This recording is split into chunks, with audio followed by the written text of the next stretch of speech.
boring and stupid guy. I'd ever been on a date with her, wondering why I'd gone on a date with such a boring and stupid guy. Just then the boring and stupid guy got up and went to the loo, and my friend decided to send a text message to another one of our friends outlining the ways in which the guy was both boring and stupid, and including in it some direct quotes of things that he'd said that were boring and stupid. But when the boring and stupid guy came back from the loo, he could barely talk and he'd obviously just been crying, and my friend realised that he'd sent a text to the person the text was about. Yes, he'd sent a text to the person the text was about. A fact about, that's Nick, that first verse is about a friend of mine. He has many of the greatest things ever have happened to him. For example, his lung collapsed. And they were able to fix it. They gave it a polish. I don't know what happens. But the doctor he had no sense of he had no sense of humor whatsoever. And when Nick went in for the 6 weeks after the operation chat, the doctor's like, we've saved your lung, Nick. You can now live a completely normal life.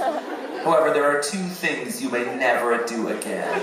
And Nick's like, okay, Doc, what are they? Thing 1, you may never go scuba diving. And Nick's like, okay, I've heard about that. That's air pressure. That's fine. What's the second thing, Doc? Thing 2, you may never go into space. Genuinely, he didn't mean it with any sense of humor whatsoever.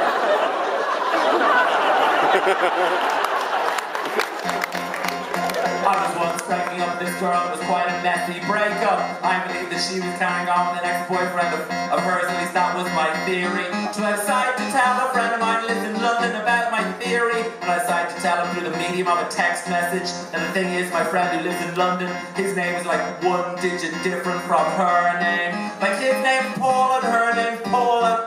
That's an inappropriate example I shouldn't use because Paul is the name of another girl they used to have, and this song is not about her. And this being Dublin, one of you either is Paula or is closely related to her.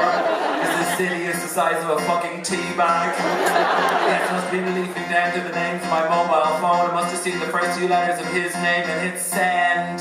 And as the Nokia sending icon flashed backwards and forwards, I realised what I'd done and felt simultaneously more alive and yet more dead than I'd ever felt before, because I'd sent a text to the person the text was about. You can try and pretend that it was just a joke. It would just be inappropriately rude and hilarious over the top inappropriately jokey way. You can never be sure if the person that leaves you, so your relationship's effectively ruined anyway.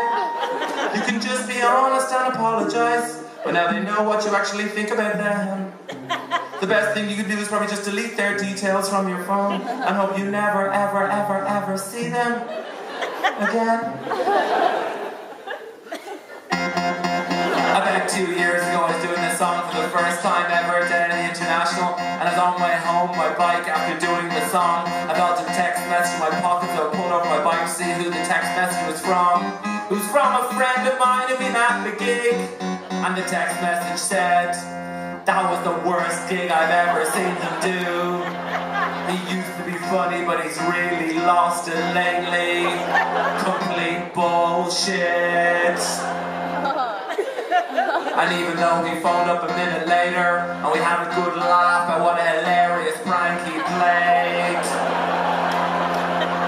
I still can't be sure he didn't send a text to the person the text was about.